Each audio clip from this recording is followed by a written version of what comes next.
Oh, damn. Oh my God. Mrs. Flanagan's voice seemed to fill the room, her words bouncing off the walls as if the walls themselves knew that this was a moment she would never forget. James, with a slight smug feeling, noted to himself that, as expected, everything was going exactly as he had planned.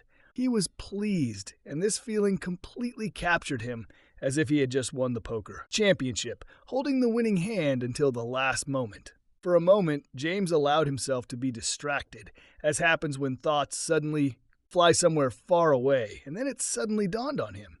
What time is it? Like a reminder from another reality, where meetings and schedules had some meaning. 3 o'clock, meeting at 3. His mind briefly slipped into this other world, where there was an office, where there were business, responsibility, and serious discussions. He might have laughed, realizing the contrast between what was happening now and what awaited him some time later. Mrs. Flanagan, meanwhile, remained completely immersed in the moment, her breathing becoming increasingly erratic and her movements more erratic, as if her body had a life of its own following its own rhythms. She seemed to dissolve in this moment, and James felt it with every cell of his skin. He always knew how to feel such moments. We must finish this evening, he suddenly thought. Okay, James, get it out of your head, he told himself, like a coach urging his team to concentrate on the final stage. This moment could not be missed. It was necessary to be here and now. He needed to feel every detail of what was happening, the rhythm of their bodies, the subtle changes in her breathing, the warmth of her skin that mingled with his own. He turned his attention back to everything that was happening. Now, in this moment, everything intensified. The sensations became brighter. Everything seemed to have acquired a new level of clarity. Every movement, every breath, every small detail suddenly acquired weight and meaning.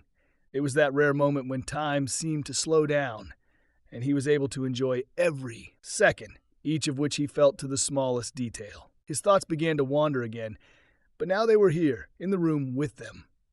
He noticed the rhythm of their movements, as if listening to music that became more and more dynamic. Both James' body and Mrs. Flanagan's body seemed to follow the music like dancers, merging in perfect harmony. And although their dance was improvised, every step was absolutely natural, instinctive. Meanwhile, a familiar sensation, a tingling sensation that James knew so well, began to rise from somewhere deep within. It was like a wave, growing every moment. Mrs. Flanagan was clearly on edge. Oh, James, please don't stop. Her voice sounded like a call from the depths, like something almost primal. Both participants in this event froze, feeling their bodies go limp. Their breathing became calmer, silence covered them like a blanket, and only their quiet exhalations filled the space around them. James rolled over onto his back, his body relaxing, and his gaze fixed on the ceiling. At that moment, he felt an amazing peace, as if everything in the world had fallen into place. It would be difficult to find a more perfect ending for this evening. Where the hell is he, James thought, glancing at the bedroom door. James, Mrs. Flanagan said, rolling over and resting her head on his chest. If I leave, mark you. The loud bang, the bedroom door swung open and hit the wall. An enraged man stood on the threshold, breathing heavily. He was dressed in a business suit and held a briefcase in his hand. What? Here. It's happening, he roared, spitting out saliva. At the sound of the door opening, Mrs. Flanagan jumped up and pulled the sheet over her chest. Now she sat there, shocked, looking at her extremely angry husband. Marka, what? What are you doing at home so early? What the hell does it matter if I'm home early? You dirty easy girl. After everything I've done for you, ungrateful, nasty bitch! She cringed at the furious scream, helpless tears streaming down her cheeks. All this time, while Mr. Flanagan took out his anger on his wife, James calmly packed his things and dressed. He was just putting on his last shoe when Mr. Flanagan noticed it. I don't know who you are, but I hope you're happy that you just ruined a loving marriage. Get out of my sight before I grab my gun. Get out. There was no need to repeat it twice. James quickly ran out of the room and out of the house. Going outside, he collected his thoughts. A frown darkened his face. It's too simple. Once again, James went to the cafe around the corner and waited. James looked up from his notes to see Mr. Flanagan approaching him with a big smile on his face. He sat down on the chair opposite James. Damn it, boy, you did it. Although, of course, I shouldn't have been surprised with your reputation. James nodded respectfully in thanks. God, I feel so free. Do you realize how much easier you made my divorce easier? I just talked to her and this bitch is not going to fight. She is already packing her things. Pancake, yes, you are a saint. A real saint. Did you take your checkbook? James asked coldly. Mr. Flanagan's smile faded slightly. Why do they always think we'll be friends? But then his face lit up again, and he took out a checkbook from the inside pocket of his jacket. How much in total? Mr. Flanagan asked, taking out a pen. James glanced at his notes. Let's see. 5 hours for research, 10 for shadowing, 3 hours for... Mr. Flanagan waved his hand, interrupting him. I believe you. Just tell me the total amount. 50 hours at $500 an hour, $25,000. Mr. Flanagan whistled as he wrote out the check. Your reputation is well deserved. $25,000 is nothing compared to how much money you just saved me in the divorce. He abruptly signed the check and handed it to James. The check was for $50,000. James raised his eyebrows at Mr. Flanagan. Like I said, $25,000 is nothing. Mr. Flanagan smiled and extended his hand. Smiling slightly, James shook his hand. You're not so bad, Mr. Flanagan. It was a pleasure to deal with you. Don't forget to tell your friends about me. Oh, I'll tell you. You can count on it. There are not many people who can seduce a woman knowing that she will get nothing if she cheats on her husband. James nodded his thanks and turned to leave. But he suddenly stopped and turned back to Mr. Flanagan. Why do I always ask this question? Did you ever love her, Mr. Flanagan? Mr. Flanagan's smile slowly faded, and an expression of grim disappointment darkened his face. In the beginning, I think, but people change, don't they, Mr. Coltez? James nodded in agreement, turned around and left. The answer again disappointed him. James sat calmly on a park bench reading a book, dressed in a smart business suit. His dark hair fluttered carelessly in the wind. He seemed indifferent to the hungry glances of the women walking in the park. Finally, he looked up from his book when a middle-aged man sat down next to him. Like James, he was wearing an expensive suit. The Rolex watch on his wrist reflected the bright afternoon sun. He took off his Armani sunglasses and extended his hand. Mr. Coltez, right? I'm Peter Woolmart. Shaking his hand, James studied him carefully through his dark glasses. From the way Mr. Woolmart carried himself, it was clear that this was a man of power. One who uses any means to achieve his goals. Money for this man was just a means, nothing more. James caught it all during the time they shook hands and introduced themselves to each other. Years of experience had taught him to judge people at first sight. What brings you to me, Mr. Woolmart? Mr. Woolmart did not immediately respond. He looked at the park for a while. The wind blew through James's hair, but couldn't move Mr. Woolmart's perfectly styled hair. His black hair with graying temples was neatly combed back and held in place with strong gel. He had a well-groomed beard, and his skin looked pale. He wouldn't be at a loss with women if he weren't such an obnoxious person, James thought to himself. At last, Mr. Woolmart spoke hesitantly. Mr. Coltez, have you ever been in love? One day was married many years ago. And what? Then perhaps you will understand why I came to you. You see, I'm in love. This is not just a hobby or obsession, and not lust. This is real, painful, beautiful, knockdown love. You're probably thinking, what's the problem, right? Well, since I came to you, it's not surprising that the woman I'm in love with is married. Of course, James said. Usually a married woman is not a barrier for me. I've slept with a lot of married women. No, the problem is that her husband is a damn scout. Do you know what I mean? The type of man who cries at movies, shares all his deepest thoughts with his wife and Nan, probably also shaves his ass. And she truly and completely loves him. I've been one of her friends for 15 fucking years. Do you understand? She loves me, but as a brother, he finished bitterly. James nodded in mock sympathy. I understand you. Mr. Woolmart continued. All my achievements, all the money I made should have given me a feeling of satisfaction. But no, it's all because of Jennifer. She is my obstacle to happiness. I need her, Mr. Coltez. I want her to be with me for the rest of my life. Mr. Woolmart, you must understand that I cannot guarantee that she will be with you.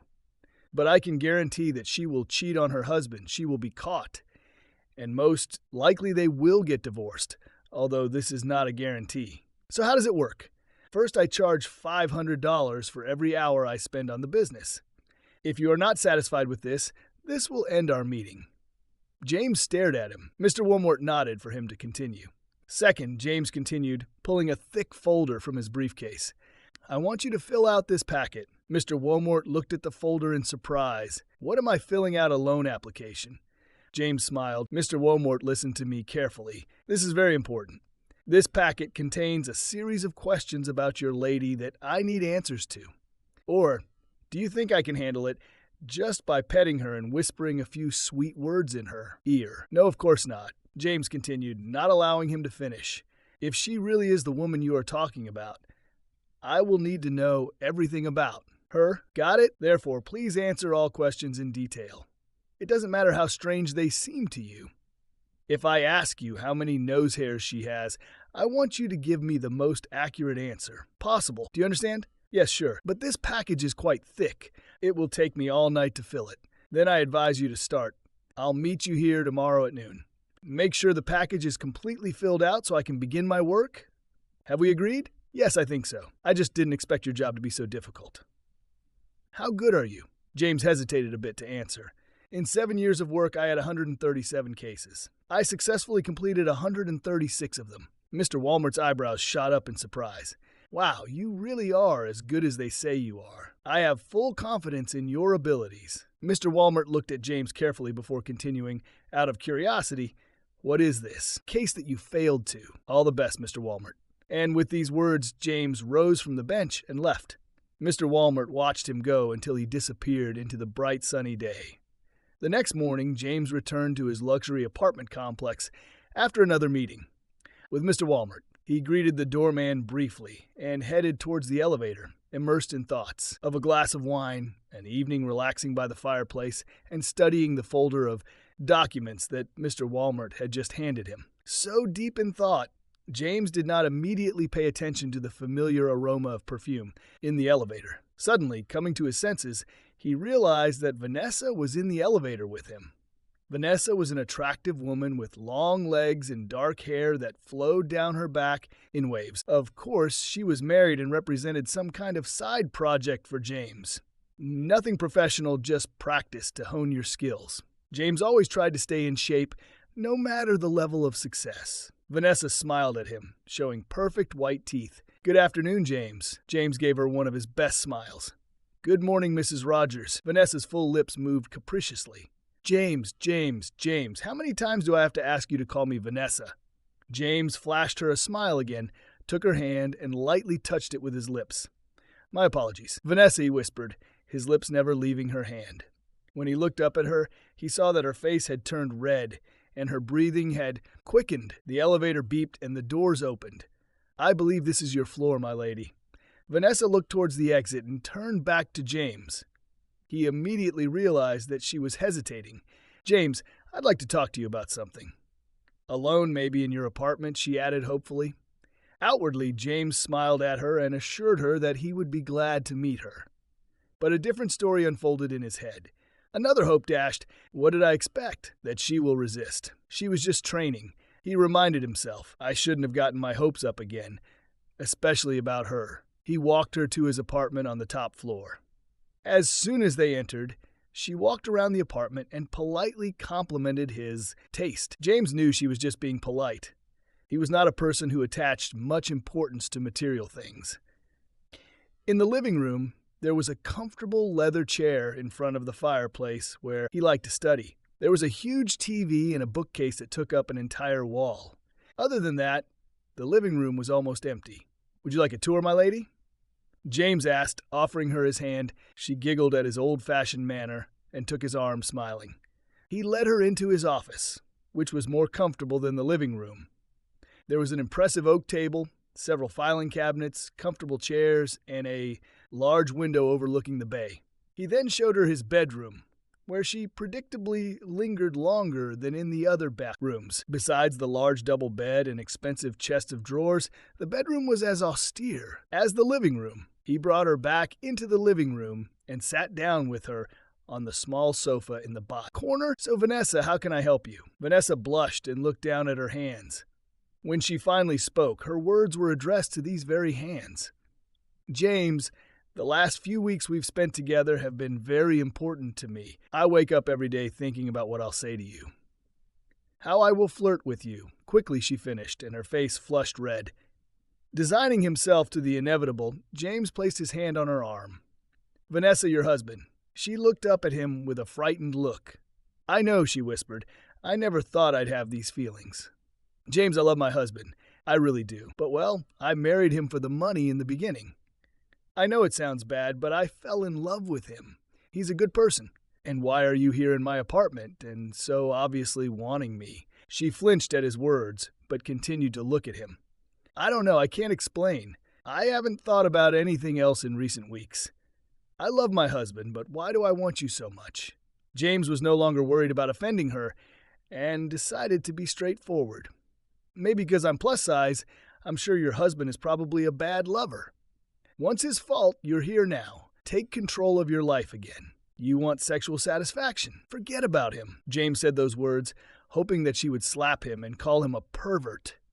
"Please." However, instead she continued to look at him, clearly aroused by what he said. Vanessa leaned forward and greedily pressed her lips to his. Her hand went down to his fly, and she unbuttoned his pants, sliding her hand into his underwear. Moving away from the kiss, she sank between his legs. She pulled his jeans and underwear down to his ankles. James slowly ran his hand over her shoulder, feeling the muscles tense under his touch. Her breath hitched as he leaned closer, his lips stopping a millimeter from her neck. He paused for a moment, as if testing how far she was willing to go. Her eyes flashed in the semi-darkness, and as if by silent agreement, she extended her hand, pulling him towards her. James grinned, his hand slowly sliding down, caressing the curves of her body. She shuddered with pleasure, pressing closer, feeling his touch become more and more confident. There were no words between them, only light breathing and tense anticipation that hung in the air. Her hand slowly but surely reached for his neck, and then went down, wrapping around.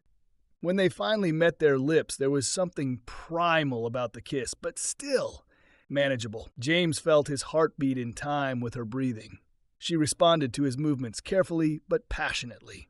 Everything around disappeared, leaving only this moment. Her back arched as he moved to her waist, his touch becoming harsher but still controlled. She moaned softly, pressing herself against him, and for a moment it seemed as if the world had shrunk to these few square meters, to their breath and touch. "You know how much I like it," she whispered, her voice full of tense anticipation.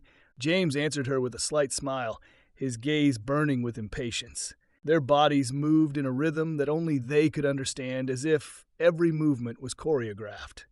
In advance, her hand slid over his shoulders, and she put everything she could into each touch. James continued to follow her, playing on the line between passion and control. With every second, their pace became faster, as if there was some invisible force between them that pushed them further and further. She whispered something in his ear, and he just chuckled quietly in response, enjoying every moment of their dance. At some point she stopped, breathing heavily, her body trembling from tension. James just grinned when he saw her state and ran his hand lightly along her back, calming her breathing. "You're incredible," he whispered, biting his lips slightly, not hiding his smile. She smiled back at him, full of emotion that was difficult to express in words. He tossed the towel aside and sat down next to her head. "Vanessa, unfortunately I have important things to do.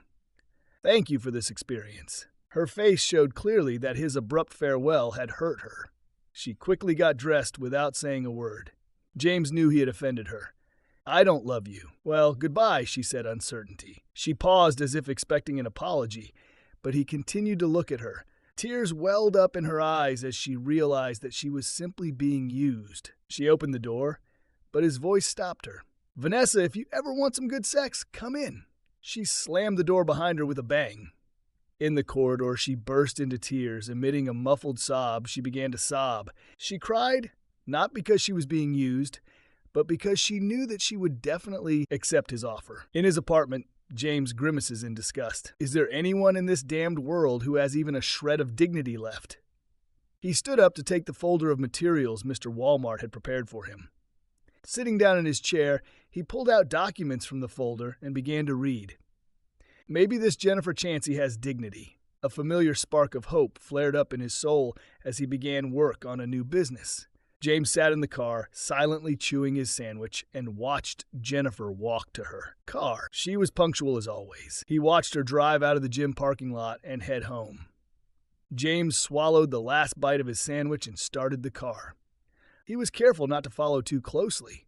Years of experience had taught him how to stalk someone without being noticed, so he didn't have to worry about being noticed. Moreover, most people have no idea that they can be followed, even if James were not so careful, but he didn't like to take risks. This is how he earned his reputation.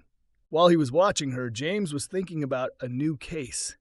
Mr. Walmart gave very detailed answers to the questions in the questionnaire. Jennifer Chansey was married to Mike Chansey, a software engineer. They were married for 12 years and had a 10-year-old son named Mike Jr. Jennifer was a kindergarten teacher and loved children. She was tall, about 5 feet 8 inches, and in great shape. She had a beautiful tan body and thick brown hair cut to shoulder length. More importantly, she loved her husband very much. James had been keeping an eye on her for the past week and hadn't discovered any dirty secrets. Every Monday and Thursday she went to the gym for 2 hours after work. Then she drove straight home, except for one time when she stopped for groceries. One day, she went on a date with her husband, and James secretly watched them in a restaurant. They were very affectionate towards each other. Overall, she was a rather boring person, and James loved it. Maybe she can resist. There's something about her. A quiet strength. Love can endure, right? We're not all just lustful animals. Love exists. I know this is true. These thoughts haunted him throughout the past week. Of course, such thoughts always tormented him at the beginning of every business. James watched her until she turned towards her house, as expected. He drove past without slowing down, and in the rearview mirror, he saw her getting out of the car and heading into the house. Okay, time to start. James has seen enough. Now is the time to develop a strategy. James sat dozing in his chair. Several pages of notes were scattered across his lap.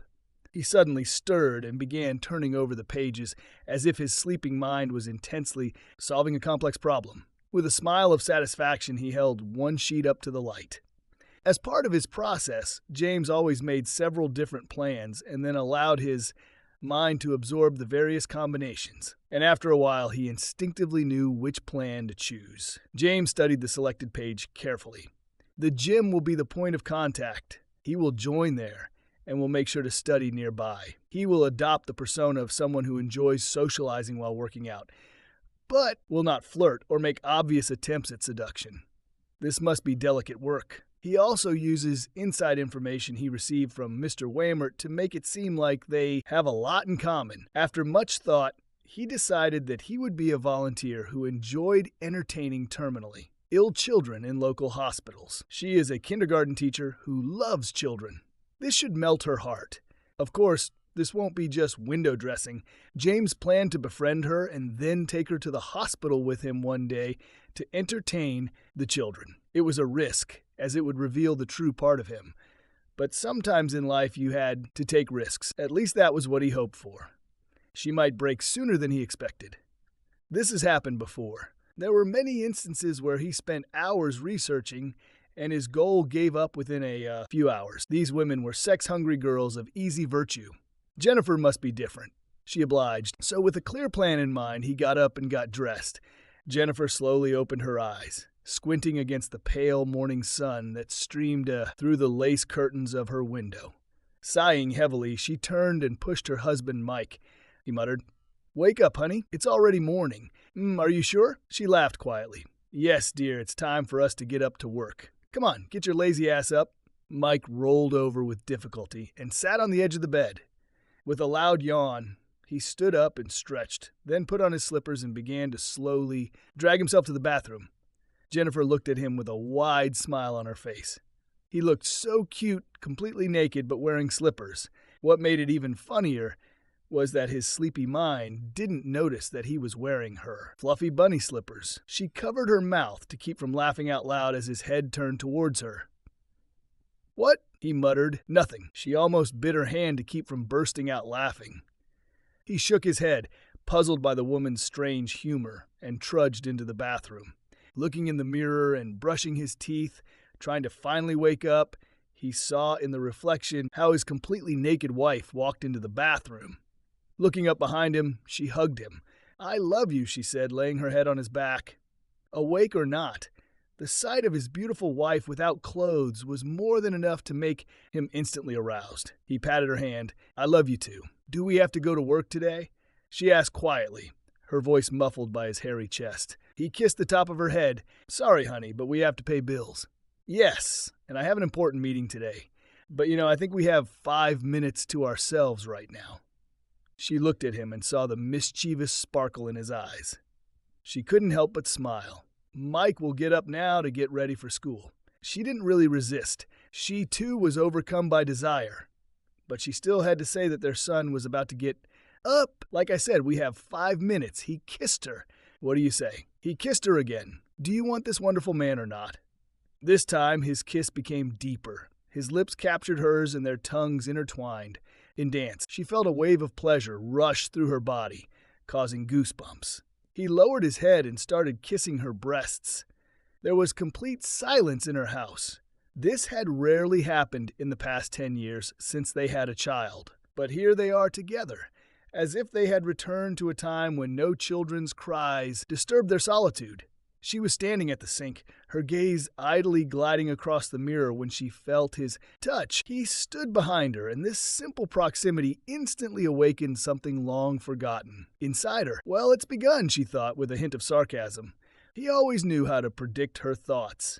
His hands slid onto her shoulders, and he pulled her closer to him, gently touching her neck. With his lips, it was their silent communication, the same one that they had developed over the many years of living together. A look in the mirror, and the smile that appeared on her lips indicated that she was not against this spontaneous attack of tenderness. Today there is no time for long ceremonies. She muttered with a slight laugh, knowing that they understood each other perfectly. Without further ado, he answered her with a look full of confidence, and without wasting time, deftly turned her face to the mirror as if saying, "Okay, as you say." She always appreciated how he read her desires at a glance, without pathos or romantic speeches. Instead, they had looks, gestures, and touches, simple but filled with meaning. It was as if they were one. His hands slid over her waist, gently hugging her, and her own hands frantically grabbed the edge of the tabletop, sensing that something special was about to happen. Her gaze met his reflection in the mirror, and for a second it seemed to her that she saw not her husband, but a master magician completely focused on his trick. Who knows? He definitely knows. All my weak points flashed through her head. Every step he took was so confident, so precise that she involuntarily closed her eyes, completely surrendering to the moment. His attention to her desires has always been special to her. They were no longer those newlyweds who could not tear themselves away from each other, but in these moments she felt the same passion as when it all just began. His hands tightened around her waist, and there was this feeling of silence filled with tension in the air. They didn't need words. Their bodies communicated better than any dialogue. The sounds in the room were minimal, just their heavy breathing and subtle movements, but for them it was more than enough. The feeling of growing tension in the air was reminiscent of a scene from a thriller, where the climax is inevitable, but still ahead. She felt the familiar discharges of heat run through her body each time, as strong as the first. He quickened the rhythm, and she knew the end was near. At that moment, all she could do was breathe out something like, "Ooh." His hands tightened around her hips as if trying to capture this moment in eternity. The whole room seemed to be filled with their silent dialogue, the same one that they had developed over the years, groping each other in this dance of feelings and movements. Waves of trembling engulfed her body. She felt on edge, as if the whole world froze in anticipation. And then, like a classic ending scene, they slowed down. He leaned over her, breathing heavily, as if he had just run a marathon, and she still felt the last echoes of the tension that was their silent dialogue, full of love and understanding. A knock on the bedroom door brought them out of their euphoric state. "Mom, where is breakfast?" "Crap," her husband whispered, and she giggled. She threw on her robe, and her husband hurried back to the bedroom to put on his clothes. She opened the bedroom door and closed it behind her. Their son stood in the hallway, rubbing his eyes. "Come on, baby. Let's make you breakfast." Go put on your school uniform. Don't forget to comb your hair." The son returned to his room and she went to the kitchen. She needed to hurry in order to have time to prepare breakfast and get ready for school with her son. She's lucky that he goes to the same school where she teaches. This saved time in the morning. She reminded herself not to forget to take her gym clothes, since today was Monday. It was Monday, and James was quietly getting dressed in the men's locker room of the gym Jennifer frequented. He went over the plan in his head. He knew she was already here. It was now 4 o'clock. She usually came at this time and stayed until 6. James looked at himself in the mirror. He was a tall and attractive man. He had a well-drawn figure. Every muscle in his arm stood out clearly. The coin could have bounced off his press. He knew that many of his successes were due to his appearance. But he was not narcissistic. His good looks were just a tool, nothing more.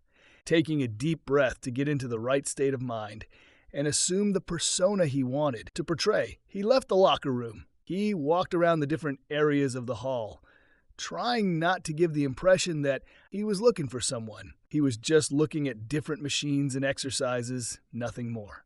Finally, he spotted her on the treadmill. She looked straight ahead and was already in a good sweat. Today she was wearing a sports tank top that showed off her midriff and shorts that, while skimpy, still showed off her tanned legs. James quickly glanced at the exercise equipment next to her. He assessed all his options in a split second and made a decision. He walked over to the bench press machine, which was right in front of the treadmills. He began placing several 45-pound plates on the bar.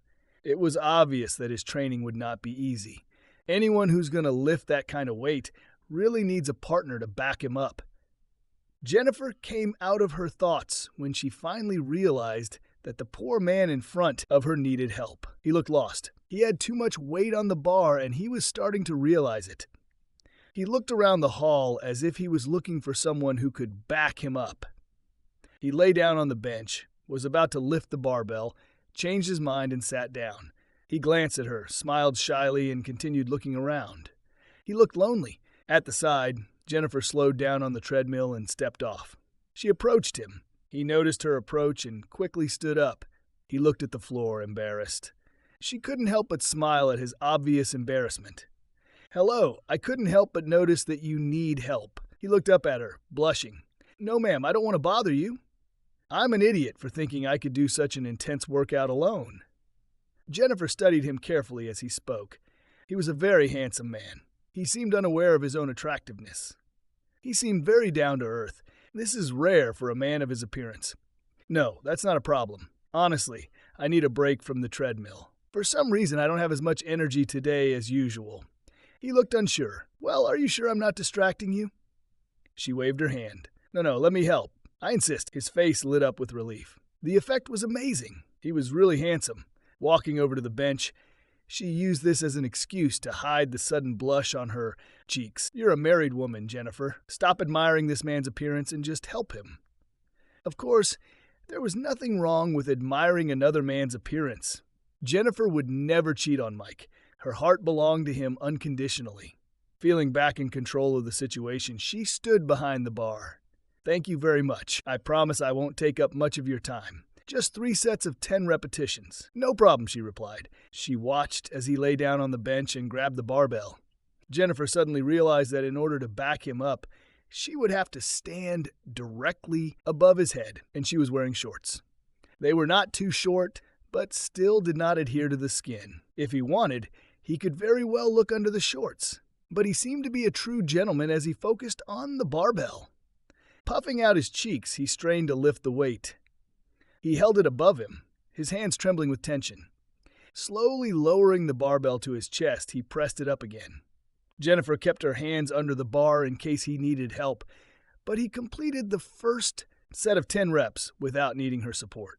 His face turned bright red from the effort. She smiled at him. "You don't have to try to impress me," she said. "There is no shame in asking for help." He smiled back at her, and for some reason her heart skipped a beat. Damn, this man is too handsome. What kind of man would I be if I couldn't lift that weight without the help of a beautiful woman? The compliment made her cheeks turn pink. His masculinity reminded her of her husband. She loved courageous men. Thoughts of her husband made her remember how they had made love that morning, and her cheeks flushed again. "James," he introduced himself, holding out his hand. "Jennifer," she answered, shaking his hand.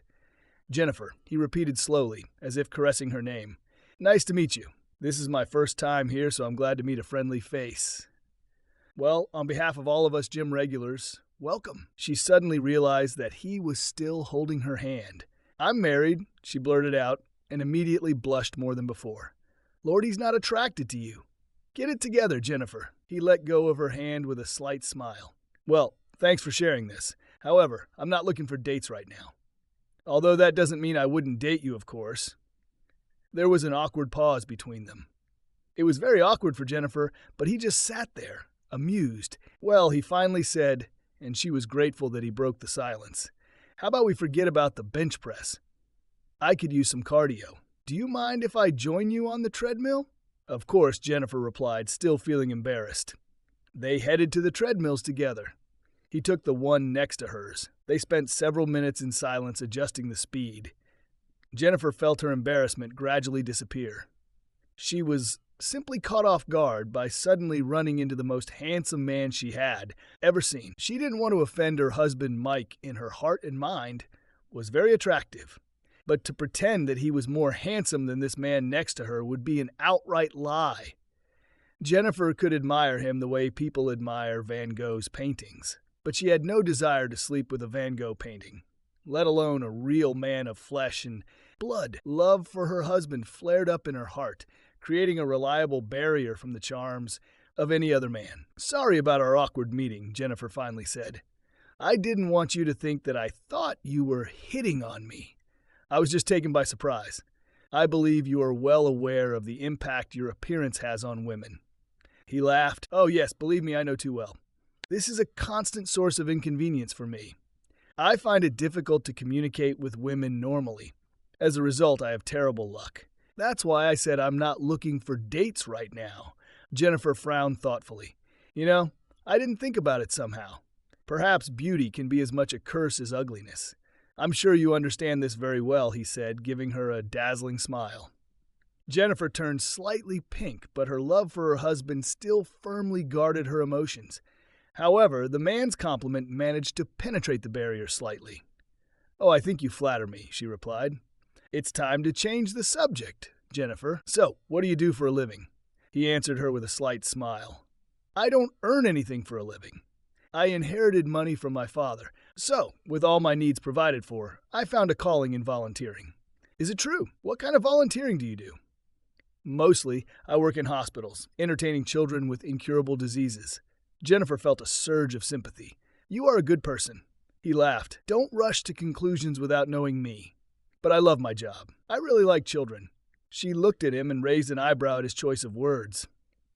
He almost tripped on the treadmill, regained his balance, and hastily added, No, not in that sense. I mean, I like to help kids and not, Jennifer laughed at his embarrassment. "Sorry, I apologize for such a cruel joke, but it's nice to see that you can be confused too." He looked at her sideways and smiled again. Jennifer felt the walls around her heart begin to crack.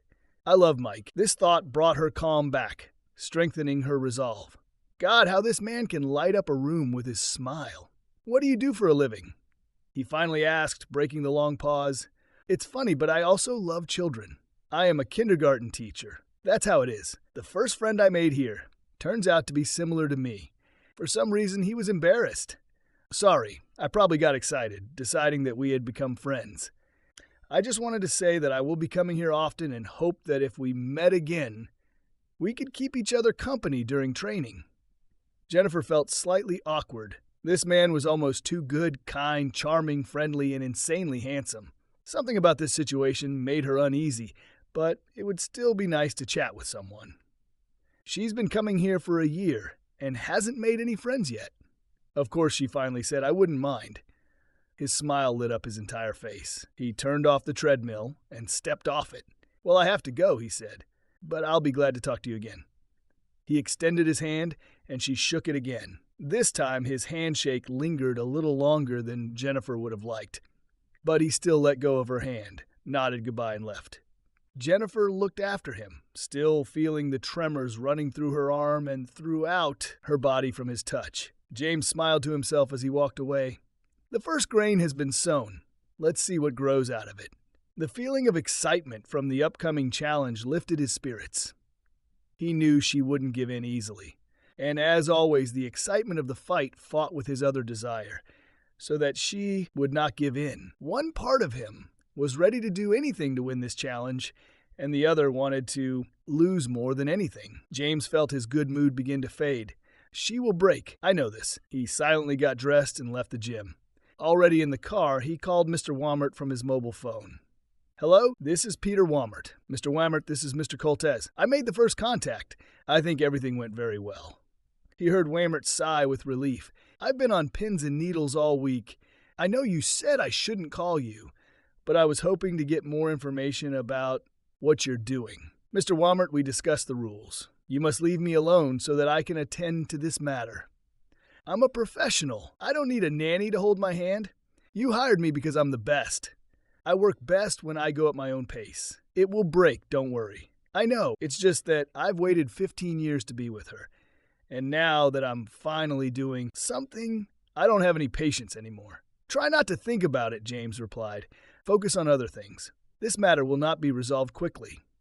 She is surrounded by a strong wall of love, and it will take me time to cut my way through.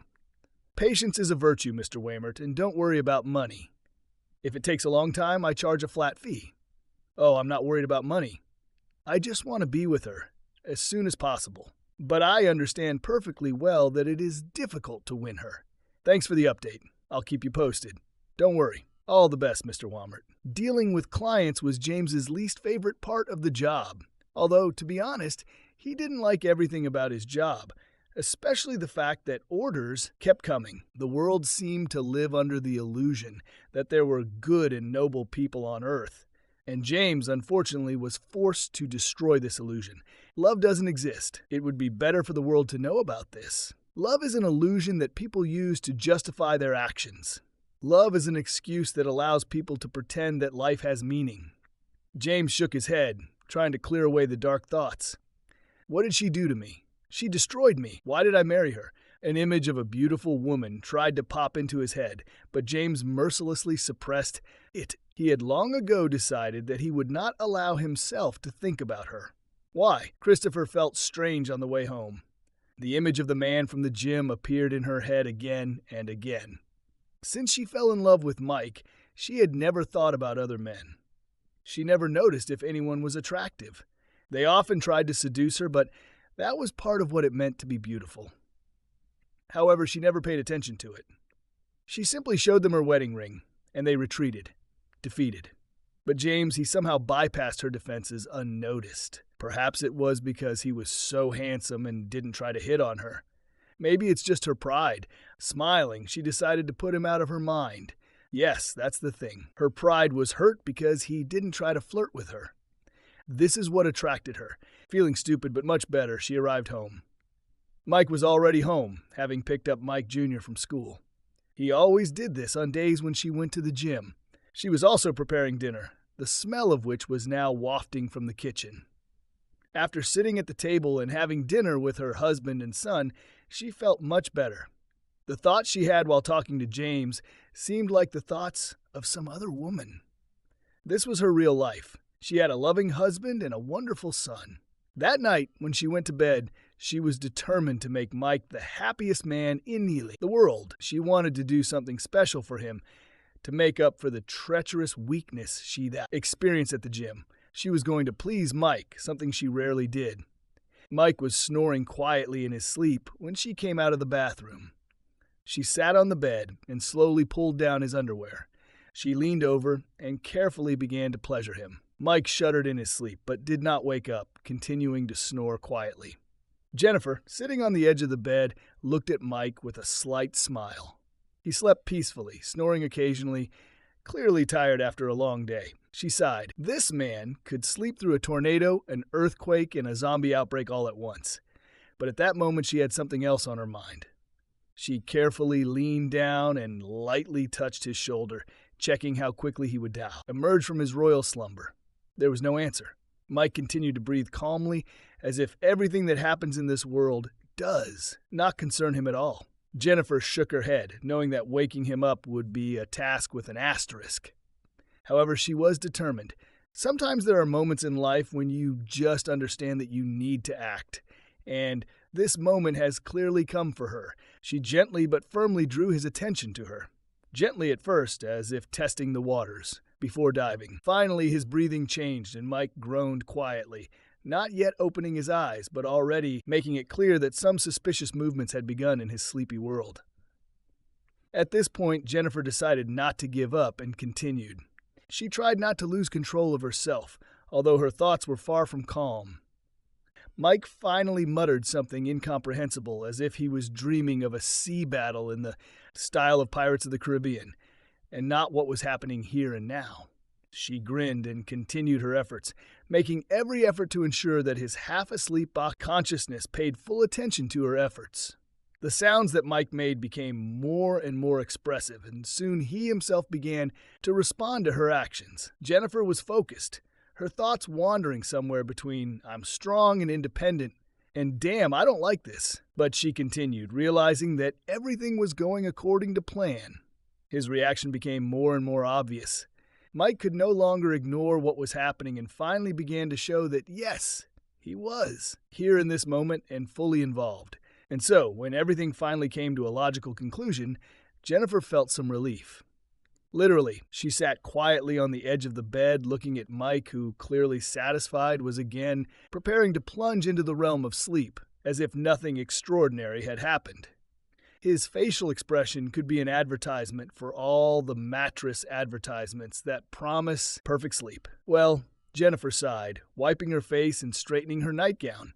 Still, love is not always flowers and sweets. Sometimes it's, well, this. Mike muttered something again in his sleep, as if trying to thank him, but then decided that apparently there was no need for words. "Baby," Mike finally said, "that was amazing. What came over you?"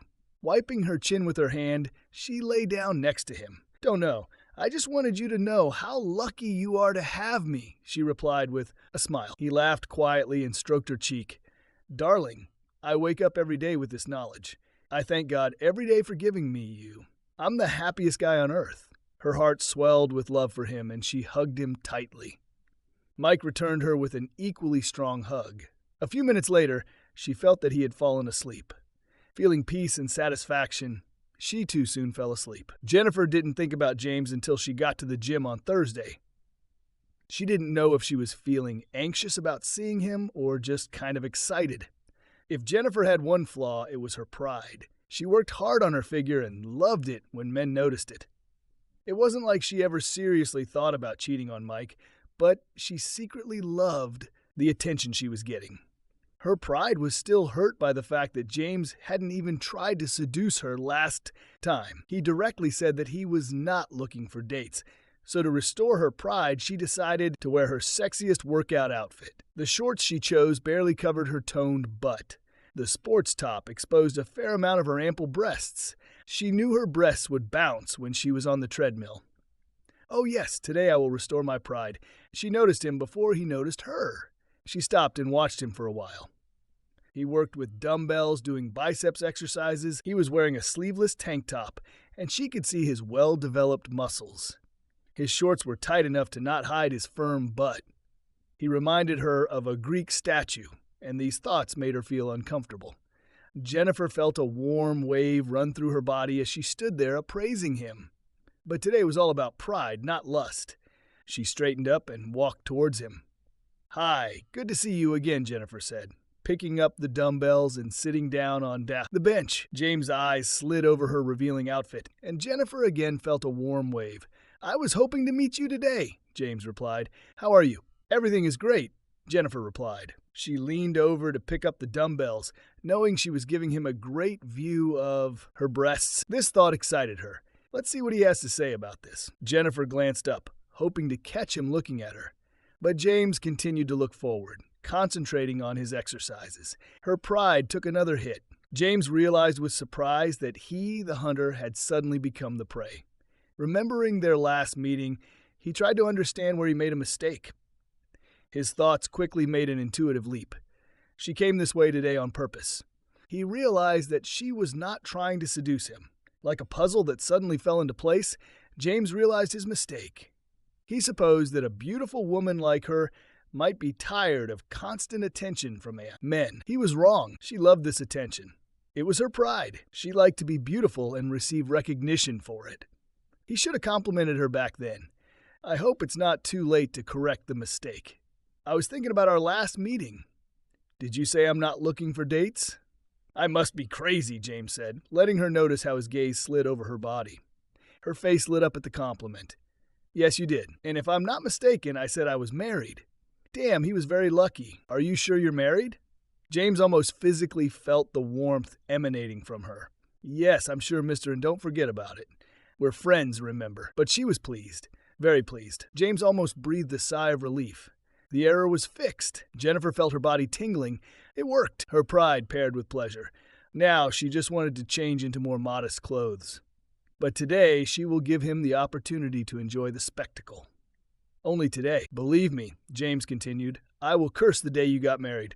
And what is it like to be a kindergarten teacher? From there, they continued their pleasant conversation about her work. Jennifer felt her admiration for his appearance flow into safer feelings of friendship. He turned out to be a very pleasant person. She could easily ignore sexual thoughts about him if she just concentrated. She was stung with guilt. Her husband would definitely not approve of her friendship with another man. He accepted Peter because he knew Peter was her friend even before he met Mike. And she never felt sexually attracted to Peter, although she was single when they met. But James, she definitely had sexual feelings for him. But that's okay. Life is a choice. She knew she couldn't help but find him attractive. But she could control her actions. Over time, any sexual feelings will fade as the friendship strengthens. Or at least they will fade into the background. James told her about how he once came to entertain the children in the hospital only to find out that one of them had died the night before. He almost choked with emotion while telling this story. Her heart sank with pity for him. Sorry, James said, coughing into his fist to hide his sudden outburst of emotion. I don't want to upset you. No, I think it's incredible what you're doing. You really love children, don't you?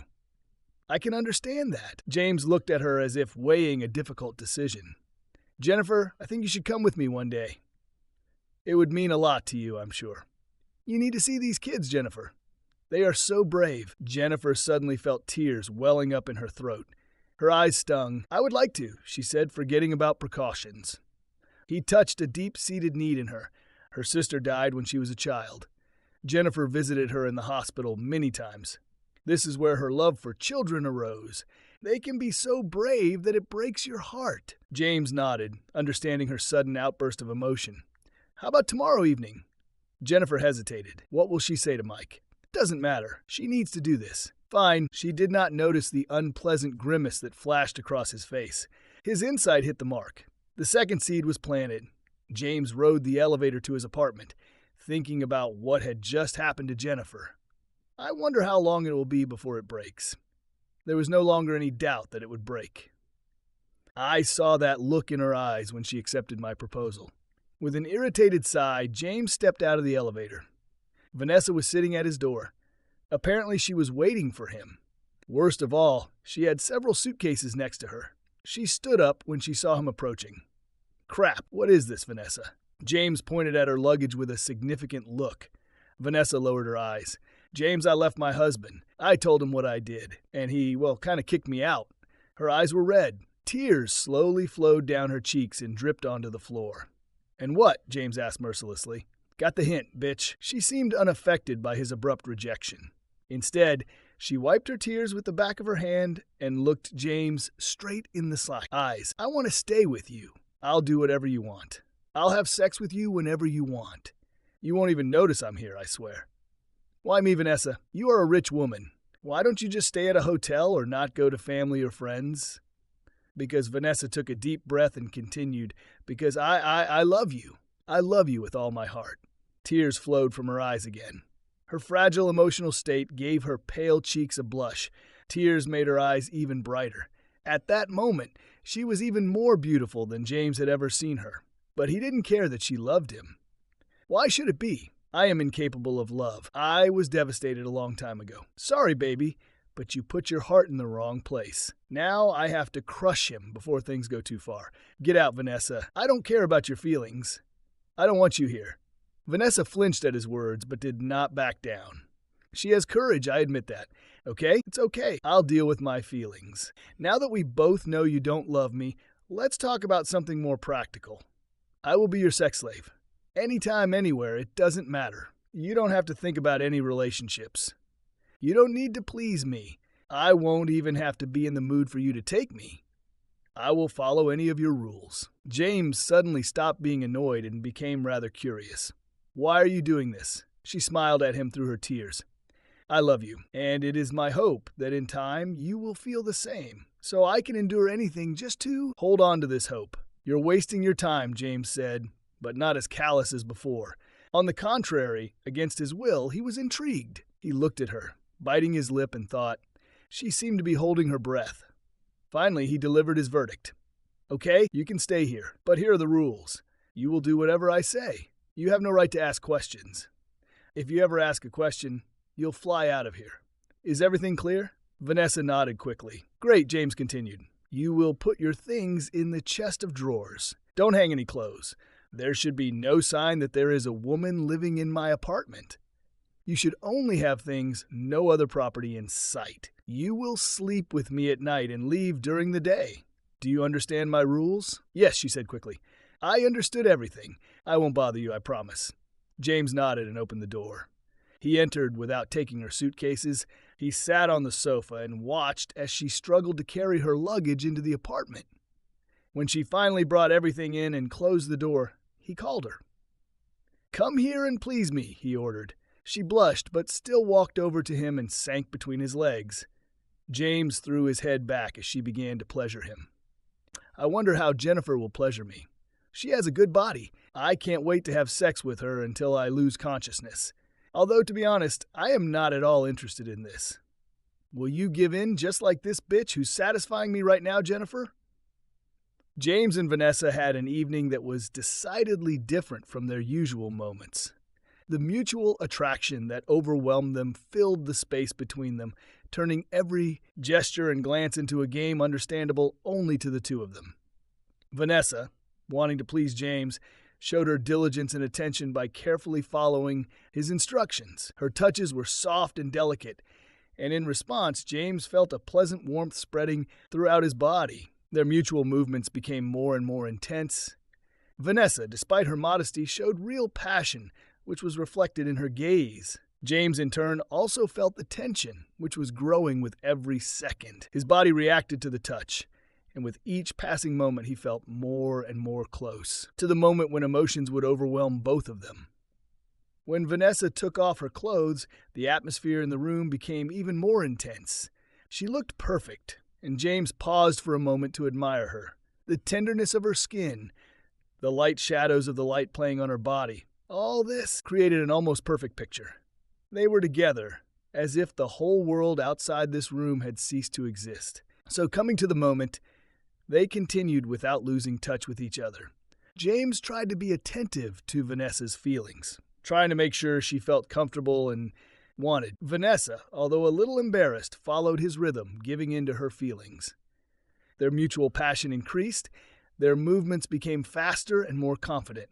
Vanessa screamed, feeling their bodies merge into one, and each new moment brought more and more pleasure. James did his best to maintain this connection, feeling their emotions intensify. James collapsed on top of her. He was sexually satisfied. For now. Now it's your turn, Jennifer Chansey. Honey, I'm so proud of you. This is a very noble act, what you're going to do today. Mike smiled at Jennifer and kissed her on the cheek. She then proceeded to tie his tie in front of the mirror. Jennifer hummed softly as she picked out clothes for work. She was looking forward to visiting the hospital after work. She always dreamed of doing something like this. So, will Susan meet you there, or will you go together? Mike asked, putting on his jacket and straightening his sleeves.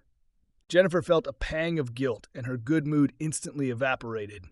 She hated lying to her husband, but telling him that she would go with a man she had just met would mean causing a scandal. If she and James become good friends, she will tell Mike about him. But for now, he's just an acquaintance. Yes, just an acquaintance. Nothing more. I'll meet her there, she replied. Okay. I can't wait for you to tell me everything tonight.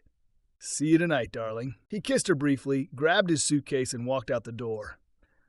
Jennifer sighed heavily and sat down on the bed. What am I doing? James looked at his watch and saw that it was time to get ready for tonight. Get up, he said to Vanessa and rolled her off of him. Vanessa blinked and narrowed her eyes at him. Where are you going? She yawned widely and stretched. James looked at her angrily. What did I tell you about the questions? Get up, get dressed, and get out of here. Vanessa's eyes widened. She seemed to realize where she was. Oh, James, sorry. I woke up, and for a moment I thought I was home. James ignored her excuses. Whatever it is, just get dressed, okay? I have to leave in 20 minutes. I have work. He noticed that she could hardly contain her curiosity, but she wisely remained silent. James chuckled to himself. Okay, maybe I'll entertain her with questions at least once. God knows I'm in a generous mood today. You're probably wondering what I do for a living, aren't you? He asked. Well, he said, sitting down on the arm of the sofa, you could say I'm in the business of seduction. Vanessa's eyebrows furrowed in confusion. The business of seduction. Yes, you see, rich men hire me to seduce women. Vanessa looked shocked. Are you serious? Are you a gigolo? James laughed. Yes and no. You see, for various reasons. Rich and powerful men need some women to be seduced. Sometimes husbands hire me to divorce their wives. Sometimes men lust after another woman and want to destroy her marriage or for some other reason. Vanessa looked at him with concern. James, this is disgusting. James' smile slowly faded from his face. You think I don't know this, you stupid bitch? I'm not the only one who's disgusting. This whole damn world is full of disgusting people. The man who hired me, the woman of easy virtue who gave in everyone is disgusting. Vanessa cowered under the onslaught of James' rage. I'm sorry, James. I just don't understand why you think that. James felt his anger drain away like water through a sieve. Doesn't matter. All you need to know is that I am who I am. Vanessa looked at him tenderly. Forgive me, James. I didn't mean to offend you. Why don't you tell me more about your work? Do you make good money? James shrugged. It all depends on how long it takes to seduce a woman. Typically, my bid ranges from $5,000 to $25,000. Vanessa gasped. So much. Why do men pay you so much money just to seduce a woman? Isn't it possible to hire some? Call girls. Do you really think that the women I have to seduce will succumb to some homeless guy on the street? The reason they hire me is because these women are made of sterner stuff. It takes a real professional to break down these bitches' defenses. But why do you call them bad words if obviously they are so difficult to seduce? Vanessa asked. Enough questions. I have work today. I wish you weren't here. Don't show up until I get back. Understand? Vanessa nodded her head obediently. What's going on with me today? I tell her things I've never said before. Hell, just a little longer, and she'll make me watch Oprah with her. Maybe I wasn't very wise in letting her stay here. James looked at her, opened his mouth to tell her to pack her things and leave, but then closed it. To hell with it. I don't want to do this now. I have another prostitute ahead of me who needs to be seduced. Jennifer waited nervously in the hospital parking lot. She stood next to her car and looked around for James. Unconsciously, she smoothed her dress over her hips. Today, she decided to wear one of her favorite dresses. It reached to the knees and left a V-shaped cut on the chest. The cleavage wasn't too big. It was sexy without being vulgar. Today, she had to entertain the children and not go for cocktails in the hope of an affair. She blushed at that last thought. Get it together, woman. The roar of a powerful engine made her look back. She saw a black Mustang drive up to her with a growl. The car was parked next to her car. A moment later, Jennifer saw James come out. She felt her face light up with a smile. Hello, she greeted him. He smiled as he walked towards her. Today, he was wearing jeans and a tight t-shirt. Jennifer's heart beat faster at the sight of him. Why is he so damn handsome? Hey, you look great. He hugged her for a moment, which surprised her, but she quickly returned the hug. Are you ready for this? He asked worriedly. Her nerves returned. Yes, I think so. Her voice trembled. He took her hand reassuringly. Jennifer felt the warmth spread from his hand to hers. Her mouth was dry. Let's go, he said, dragging her with him. His hand was so warm and soft she had never felt such a touch. This man must spend 3 hours a day taking care of his body. Jennifer felt the heat engulf her. She wanted to let go of his hand, but it felt so good, so she let him continue to hold her. They walked through the hospital doors and past the nurse's desk. The nurse working there smiled at James and greeted him. James smiled back and greeted her. He's clearly a frequent visitor here, Jennifer thought. He still held her hand, leading her through various corridors. They turned a corner, and the walls were suddenly covered with children's drawings. Jennifer forgot about James's hand as her nerves returned. James led her to the nurse's station and released her hand. "Hello, Rose. Are the kids ready to see me?" Rose, the nurse James addressed, smiled at him. "Of course they were waiting for you all day. When is James coming?" "I want to see James." "Is it time yet? I swear you're spoiling these kids." Jennifer smiled. The words might have sounded grumpy, but Rose's tone made it clear how valuable James' visits were. He smiled, nodded, and then pulled Jennifer aside. "Well, are you ready?" Jennifer swallowed. "Yes, I think it's now or never." James patted her hand. "Everything will be fine. Today I promised the children that I would read them the first Harry Potter book. I will read male voices and you will read female voices. Fits?" Jennifer nodded. She felt herself exhale with relief. She read these books many times, and I saw films. This should go well. "Well, let's go." James took her hand again and walked towards the double doors. With one hand, he pushed the doors open, and immediately a chorus of screams rang out. "It's James. James is here. James." Here, James let go of her hand, opened his arms, and smiled. The children screamed as he went around the rooms, hugging each child. Jennifer's heart began to beat faster as she looked around. The beds were on both sides of the room. All beds were occupied. The children in various stages of illness came to life at the sight of James. Some children even had their parents with them. The parents smiled at James as widely as the children. Jennifer's heart sank at the sight of these brave little souls. Some children looked quite healthy, but there were also those who could barely sit up in bed. Everywhere you looked, there were ives. One boy had so many tubes and wires that he resembled a human robot, but his smile was perhaps the widest of all. James walked up to the boy and hugged him carefully. The boy was so weak that he could not raise his arms to return the hug. James kissed him on the cheek, and the boy laughed. The woman standing next to him, probably his mother, covered her mouth with her hand holding back tears. James nodded at her and then walked towards the center of the room. He beckoned to Jennifer. Jennifer walked up to him, feeling every child's gaze on her. The sweet little girl held out her arms as Jennifer walked by, and her heart almost broke. She hugged the girl, trying to hold back her own tears. Meanwhile, all the children started chanting, "Harry Potter, Harry Potter, Harry Potter." James raised his hands for silence.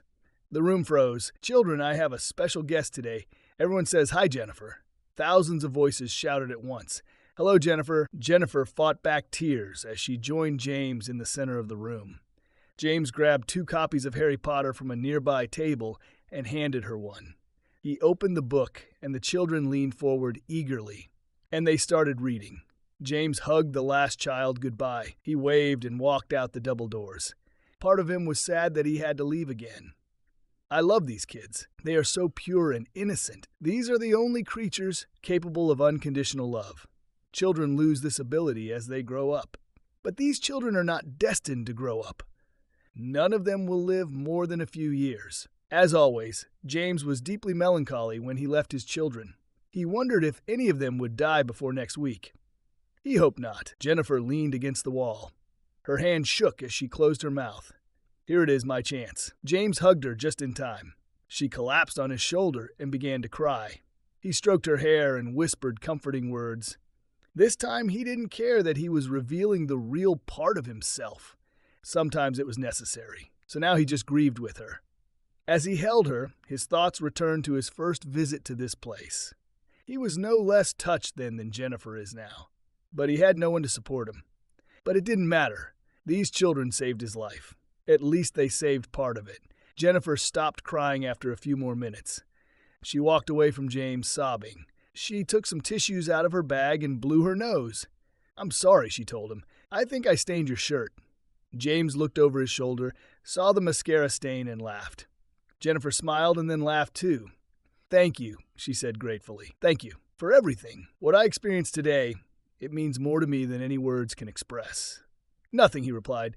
He extended his hand to her. "Well, shall we take you home to your charming husband?" She smiled and took his hand. She squeezed and he squeezed back. Hand in hand, they walked to her car. Jennifer walked to her car in a state of frustration. The strong emotions she had just experienced were still bubbling through her body. What struck her most was James. The way he was with the children was magical. When he read, he didn't just sit and say the words. He jumped around and made sound effects. All of his characters had their own distinctive voices. Jennifer felt awkward when she read her lines in a monotone voice. But James assured her that the children were delighted with her. They certainly adored him. More importantly, Jennifer saw something in James that she had never noticed before. When he was with the children, it seemed as if the mask was slipping off his face. Jennifer would never have guessed that he was hiding behind the mask. But now she saw the difference. She didn't know why he was hiding, but he needed to be the person he was in the hospital.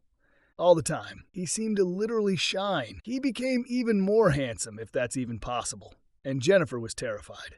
Her heart, as if reinforced by a wall erected by her husband, suddenly began to show cracks. Jennifer never imagined this was possible. But somehow, oh God, I think I'm falling in love with him. Frightened, she let go of his hand and quickly walked to her car. "Is something wrong?" he asked. Yes, something is wrong. "You're driving me crazy." "No, why?" She lied, trying to sound casual. "Well, it just seemed that way. So did you like it? Do you want to repeat?" "No. Tell him no, Jennifer. Everything is getting out of control. I came here for the sake of the children, not to destroy my marriage." Yes, she heard the treacherous answer of her tongue. "I would really like that." "Great." His smile spread across his face. "Then good night." "Good night." She fiddled with the keys, but didn't get into the car. "My God, woman, get in the car." James looked into her eyes. She saw something feverishly happening in his head. Her heart was pounding in her chest as if it was ready to jump out. My palms were sweating, and my whole body was covered in sweat. She couldn't move. His lips looked full and soft in the light of the parking lot. He took a step closer. "Jennifer," he began, unable to find words. He took another step. Jennifer could no longer feel her heartbeat. It had probably jumped out of her chest and was now racing home to snitch on her. His face was only a few centimeters away. She tried to force her legs to move, but they seemed rooted to the ground. His lips came closer. She felt a wave of heat that washed over her entire body. She was almost shaking. His lips approached hers and passed by. They touched her cheek near the corner of her lips. An electric discharge rushed through her body. The place where he kissed her was literally burning. "Good night," he whispered, his voice hoarse with passion. He stepped back and Jennifer woke up. Crap, damn. She turned to her car, fumbled for her keys, and opened the door with a jerk. She got into the car and quickly slammed the door. James hadn't even gotten into his car when it abruptly pulled out of the parking lot. "I love Mike." His words were spinning in her head over and over again throughout the entire walk home. When Jennifer arrived home, dinner was already on the table. Mike did his best. Dozens of candles were burning throughout the room. Dinner was beautifully plated. Mike also put out her favorite wine. Jennifer couldn't think of a better way to increase her guilt. "Hi, honey," Mike said. He kissed her and sat her down at the table. "Well, how did it go?" Mike opened a bottle of wine and looked at her with a smile. Jennifer waited until he filled his glass before answering. She needed time to collect herself, and Mike chose the wrong moment to show concern. "It was wonderful, dear. You won't believe what these kids go through. It was the most amazing thing I've ever done for someone." Mike smiled widely as if sharing her experience. "Have I told you how proud I am of you?" She sat down at the other end of the table and poured himself a glass of wine. "I want to know everything." And Jennifer told him.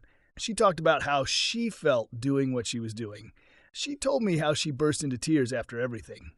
But she didn't mention James. She didn't say that it was he who consoled her when she cried. And of course, she didn't mention that moment in the parking lot when she wanted him to kiss her so badly. Oh God, I really wanted him to kiss me. What's wrong with me? Jennifer had never felt so lost. She still loved her husband with all her heart. The feeling was still with her. But then how was it possible to want another man? She finished dinner as quickly as possible and then told Mike that the day had been emotionally draining and she just wanted to go to bed. Mike said he understood and even tucked her in for the night. He kissed her forehead and returned to the living room since the evening was still young. Jennifer lay in bed and looked at the ceiling. There was a buzzing noise in her head, as if she was trying her best not to think about anything. She didn't want to think about what almost happened tonight, because somewhere deep inside, in a part of herself that she refused to acknowledge, Jennifer might actually be starting to fall in love with James. But this cannot be. I love Mike so much. How is this possible? Jennifer was so confused and upset that she buried her face in her pillow and cried. Mike didn't hear anything. So the weeks passed in complete fog. James continued to slowly break down her protective walls. They went to the hospital every week and also went to the gym together twice a week. They hadn't come close to anything like this since that moment in the parking lot. But in some ways, in the most important ways, James knew he was getting closer and closer to her heart. Her face no longer had the wary expression it had had for a week after the incident in the parking lot. Now, every time Jennifer saw him, her face lit up with a wide smile. James approached this process the same way one would tame a shy horse. He allowed her to get used to physical contact. Before she knew it, she had become accustomed to his touch.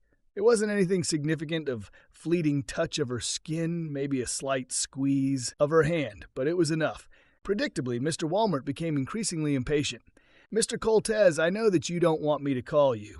But more than a month has passed. James took a deep breath to suppress his sudden outburst of anger. "Mr. Walmart, I told you from the very beginning that I work at my own pace. You know Jennifer better than anyone. Do you really think that if I could break her so easily, in less than a month, she would be the woman you know? No, you're probably right.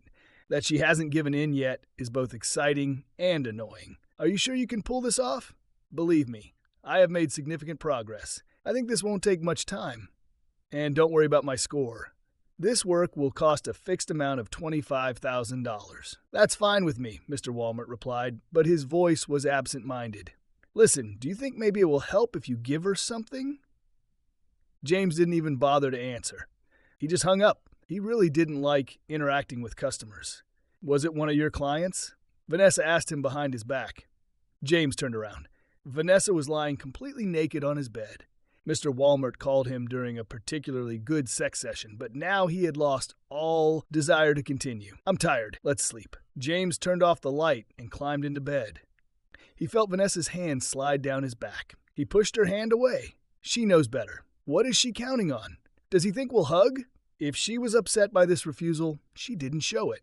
But when James had almost closed his eyes, she suddenly started talking about something else. "James, was I in order? My husband hired you." James snorted into his pillow. "Please, Vanessa, you were just practicing. If you were in order, I wouldn't even ask for payment." Hell, I wouldn't even take this order. This time he did cause a reaction. Vanessa exhaled, a sigh of relief. Curious, James rolled over. "Why are you happy?" In the darkness, James was sure she was smiling. "Because it means that you chose me. I did not order." James couldn't help himself. He threw back his head and laughed. He laughed until his ribs hurt. Vanessa looked puzzled and scared. "Oh, my dear Vanessa, you are too good to be true. I haven't laughed this good in years. Do you think a person like me is capable of love? You are in complete illusion." Tears welled up in her eyes. She rolled over and turned away from him. Surprisingly, James felt a pang of guilt again. "What's wrong with me? I don't feel anything anymore. That part of me was burned out. Scorched by this bitch, Allison." James hasn't thought about her since. That incident, thoughts of her, brought back brief flashes of memory. He suppressed them as quickly as they arose. Anxious, he could not sleep for a long time. Jennifer laughed at James's joke as they turned the corner and entered the children's ward of the hospital. At that very moment, she realized that something was wrong. The atmosphere was quiet, subdued. James slowed down and the smile faded from his face. He walked up to the nurse's counter. Instead of her usual friendly smile, the nurse looked at James with sadness. "Who was it?" he asked. Jennifer realized that this was not the first time James had encountered such a situation. "Kevin," the nurse answered sadly. Jennifer felt a shock run through her. Kevin was the boy she had seen on her first visit, and he couldn't even hug James. James rested his forearms on the counter and lowered his head. Jennifer flinched when James suddenly kicked the counter. The nurse quickly walked around the counter and patted James on the back. "I'm sorry," she told him. He was such a brave boy. He died this morning. His mother was, of course, shocked. She asked me to tell you that Kevin really loved you. You really changed his life, you know that. James nodded, unable to say anything. The nurse patted him on the back again and went back to work. Jennifer followed James to the nearest chairs and sat down next to him.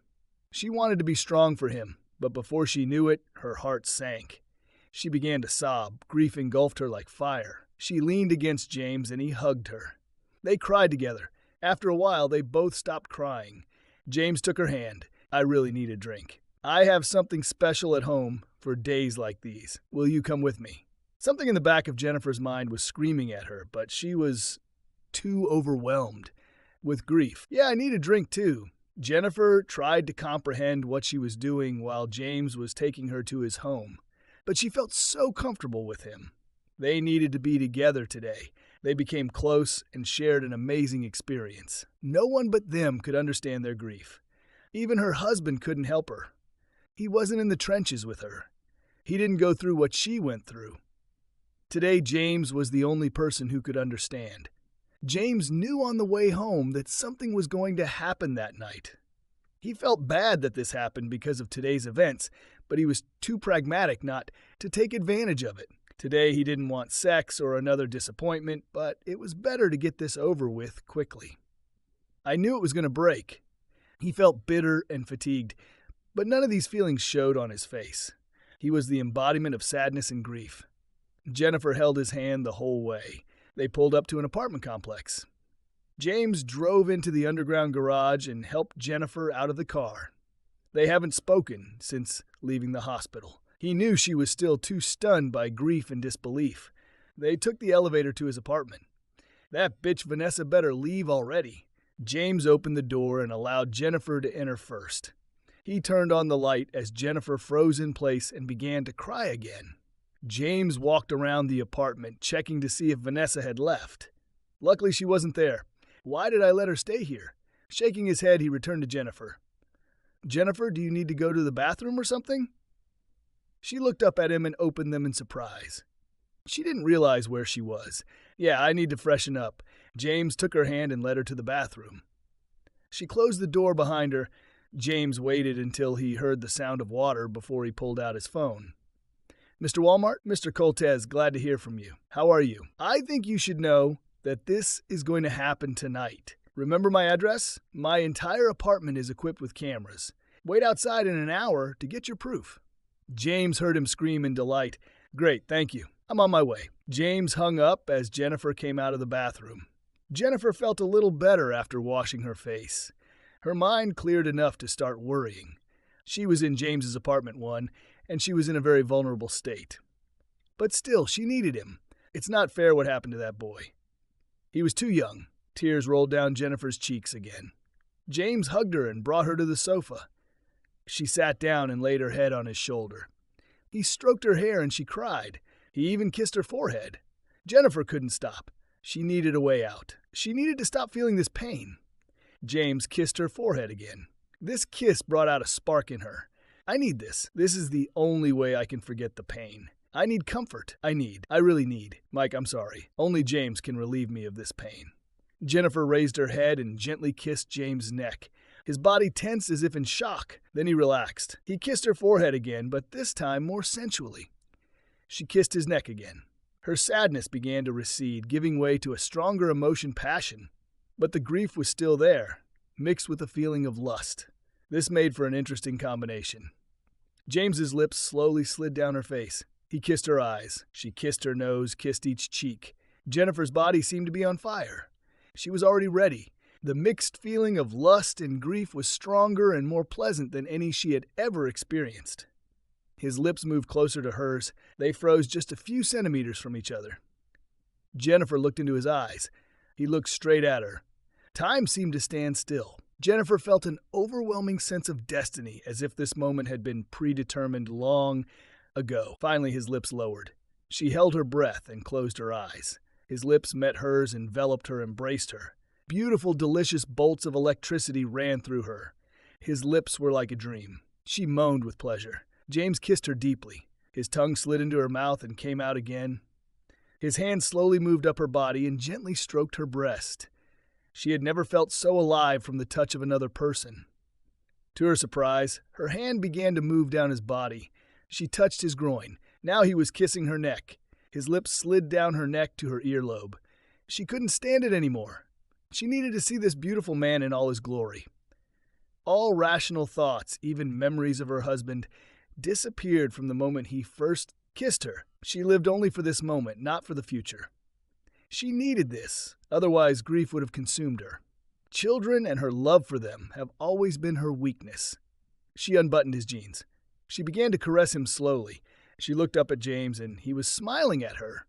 "Do you want me to please you?" she asked teasingly. It took him a few seconds to collect his thoughts. "I want to," he finally said. She smiled, pleased that she was driving him crazy. "I agree." The words rang through her head like a train strike. "I agree." It wasn't James' voice in her head. It was Mike's voice. Involuntarily, a memory surfaced in her mind. "You, John Michael Chansey. God, how nervous he is. Do you take this woman, Jennifer Charlotte Robertson, as your wife?" "I hate my middle name. To be your legal wife? Do you promise to keep and protect her in sickness and in health, and abandoning all others to coat? Be faithful to her until death do you part?" "I agree." "Oh, Mike, and you, Jennifer Charlotte Robertson, do you take this man, John Michael Chansey?" "I agree." "I agree." "God, how I want it, to be his legal wife. Do you promise to keep and protect him in sickness and in health? No matter what happens, darling, I will always take care of you. And abandoning everyone else, be faithful to him until death do you part. Forever, my love, I will love you forever." Returning to reality, Jennifer let go of James as if he were on fire. I can't do this," she told him. James looked at her in bewilderment. "What the hell just happened?" "What do you mean?" he asked. "James, this is wrong. I'm married for God's sake, and not only married, but I love him with all my heart. This is absurd. I have no idea what I'm doing here. What was I even thinking about?" James literally felt his jaw drop. "No, this is impossible. Love doesn't exist." Jennifer stood up and looked at James.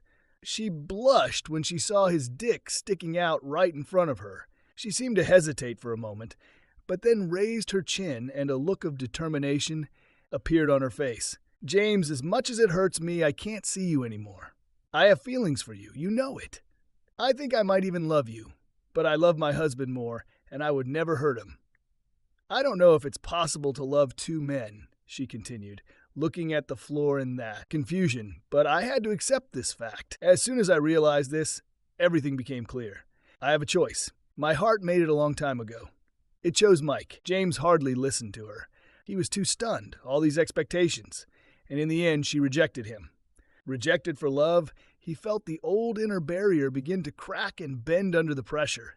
Tears appeared in his eyes. Jennifer misinterpreted the reason for his tears. "Oh, James, I'm so sorry if I had never met Mike." She leaned over and kissed him. Her hand accidentally touched his still hard member. She froze for a moment, looked at him, but then shook her head. "I love you, James," she whispered. She turned around and left the apartment. James sat on the couch, trying in vain to keep his inner barrier from collapsing. This barrier hid painful memories and truths. Vanessa must have been waiting for Jennifer to leave because she entered the apartment. Just a few minutes after she left, she saw James sitting naked on the couch. An offended expression flashed across her face for a moment. "So did you do it?" she asked in an icy tone. Instead of answering, James began to sob. He covered his face with his hands and cried. Vanessa hurried to him and hugged him. "What's happened?" She also started crying, but James was already too immersed in his emotions to hear her. The barrier collapsed. Memories, bittersweet memories, came flooding back to him, and with them returned a voice that had been banished a long time ago. It was his conscience. "James, stop it. It's been too long. It's time to deal with your demons." "No, leave me alone. This won't work anymore." "Your crazy activity is over. Love exists, James. Did you really doubt it?" "Nonsense. If love existed, then how could I be betrayed like that?" "You've really painted yourself into a corner, haven't you?" "What do you remember?" "I remember enough. I remember how that bitch Allison betrayed me and ruined me. James, it's time. It's time to stop lying to yourself." I don't know what you're talking about." "James, please, no more denials. Everything is fine. Grief, as you know, must be lived to be healed. You locked everything. You need to deal with this, so say it, James. Tell the truth." "I can't. Ken, this needs to be done. You need to heal. I say it now, James. I cheated on her. It was me. Yes, don't resist, James. Remember, I really remember. I cheated on Allison and caused the end of our marriage. James, I'm sorry. There is one last thing to deal with. Isabel. Yes, Isabel. She seduced me. I hated her, and I loved her. Isabel, my mentor. The man who taught me my business. She taught me everything I know. You've come full circle, James. Now it's time to heal. Vanessa loves you, no matter how misguided that love may be. Cry in her arms and be healed. And James followed his own advice, continuing to cry. Vanessa hugged him tightly. James, so lost in his grief, forgot that he had invited Mr.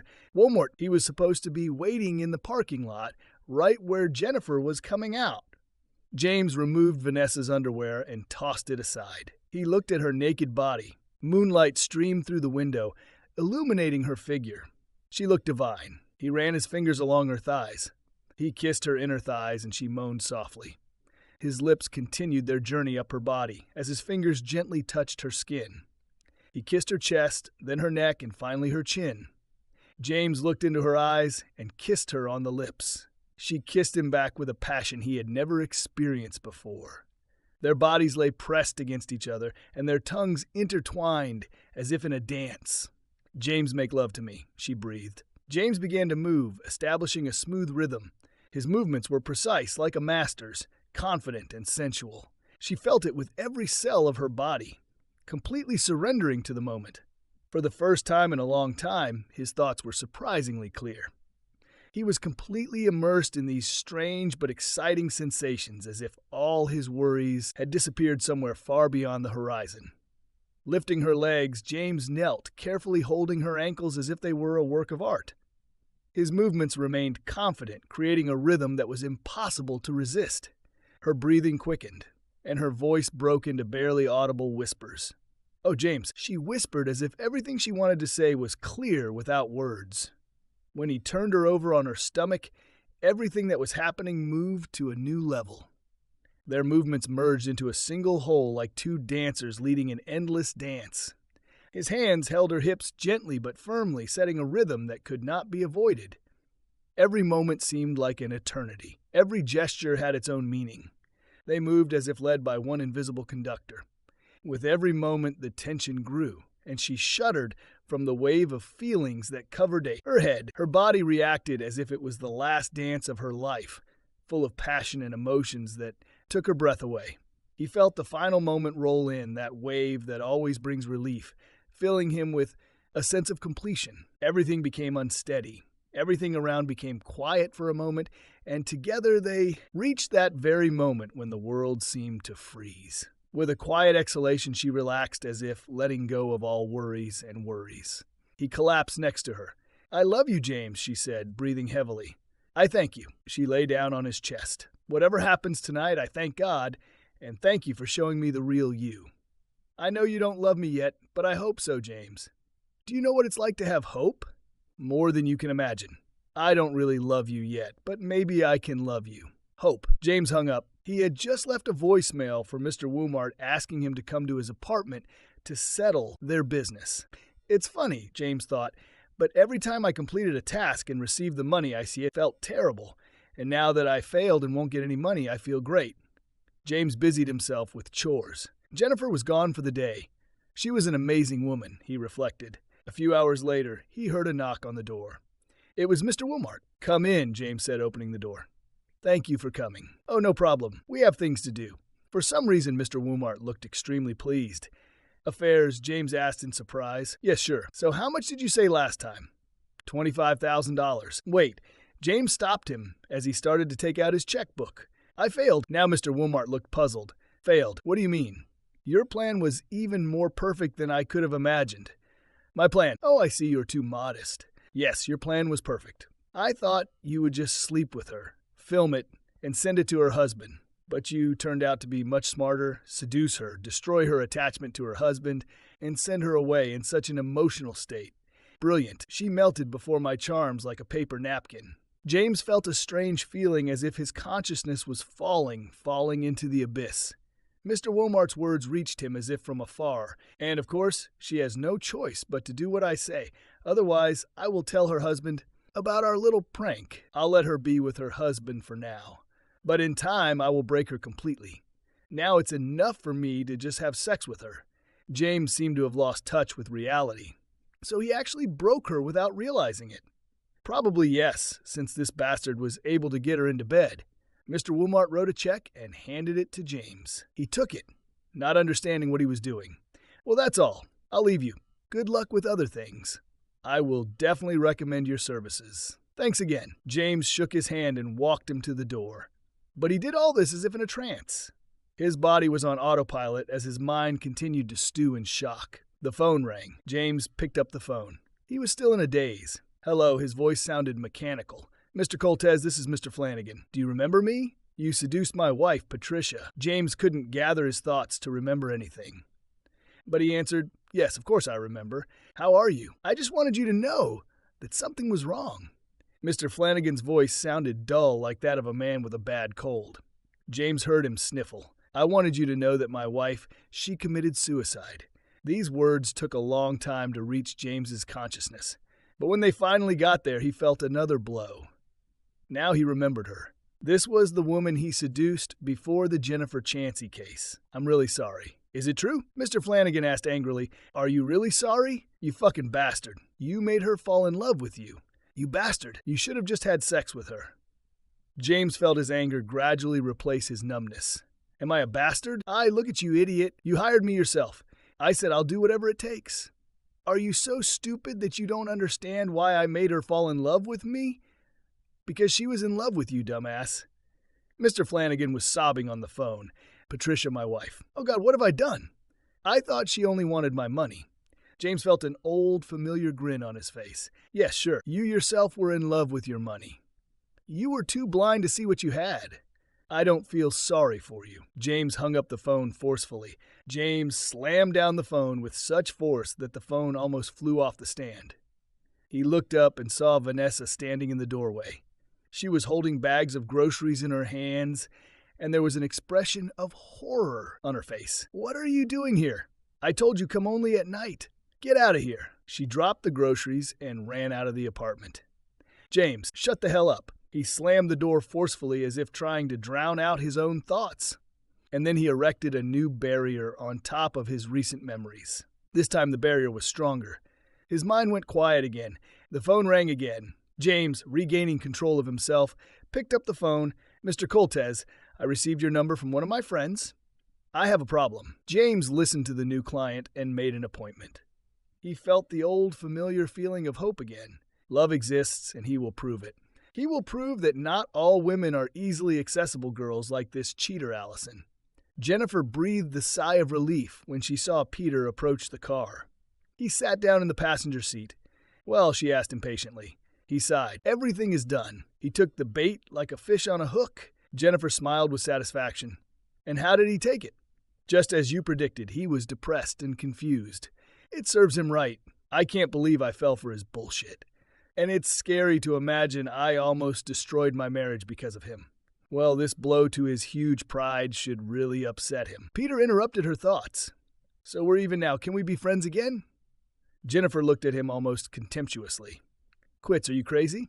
You hired a man to seduce me and destroy my marriage, all in order to add to my collection of women like trophies. Jennifer, please, you know that I love you. It's not what you think. Peter almost whined. Do you love me? Do you love it? What can you pathetic bastard know about love? I don't believe we were ever friends. I turned a blind eye to all those women you used and humiliated because I thought you had some kind of heart. How wrong I was. If I didn't love you. Would I have told you everything that night when you returned from his apartment? Peter asked, clenching his fists. She laughed in his face. Are you kidding? I saw you near his house and was ready to shake the whole truth out of you. You simply had no other choice. Jennifer, please. She interrupted him, losing her patience. You disgust me. Get out of my car. You'll never see me again. And even more so, you will never touch it. She lifted her shirt and showed him her breasts. She wasn't wearing a bra. Peter stared at her with his mouth open. Jennifer laughed at his stupid expression and pushed him out of the car. Then she quickly pulled away, heading home. It was very nice. I can't believe I was so manipulated by two people I trusted. Thank God for Mike. My love for him saved me that night, and I will never doubt it again. On the way home, Jennifer tried to suppress the remnants of her love for James.